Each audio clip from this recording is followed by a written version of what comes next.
మీద పడి ఉంటే ఎంత ఎంత దరిద్రం అంటే రాయలసీమకు సంబంధించి మాకు ఎయిమ్స్ వచ్చింది అనంతపూర్కి, తీసిపోయి అమరావతిలో అని చెప్పి గుంటూరులో పెడుతుంది. ఈ గుంటూరులో కార్పొరేట్ లేదా ఎక్కడ వెనుకబడి జిల్లాల్లో పెట్టింటేది కదా.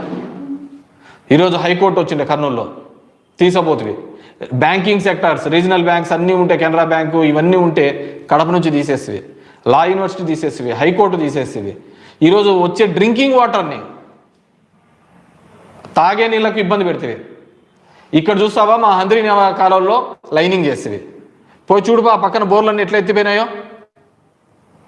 అంతమంది పుష్కలంగా ఉన్న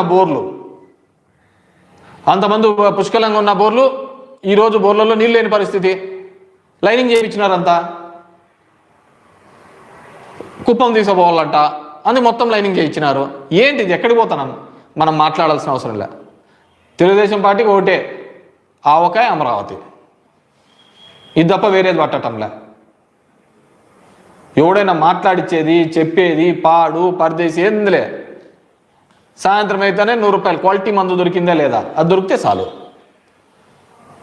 ఎంత దరిద్రానికంటే అంత దరిద్రానికి. ఇదే అమరావతి మీద ఇంకో దాని మీద చేస్తే గింజుకొని హైకోర్టులకు, సుప్రీంకోర్టులకు, అన్ని చోట్లకు తిరగవా? దీనివల్లనే కదా ప్రాంతీయ అసమానతలు వచ్చేది. కేసీఆర్ అప్పుడు ఈ విధంగానే కదా. తెలంగాణ ఉద్యమం ఎప్పటి నుంచో ఉంది, కానీ తెలంగాణ ఉద్యమాన్ని గట్టిగా చేపట్టినది ఏంది? ఈ ప్రాంతీయ అసమానతలు ఉన్నాయనే కదా. నీరు నియామకాలు అని చెప్పేసి ఆయన బయటకు వచ్చినది నీ టెన్యూర్లోనే కదా.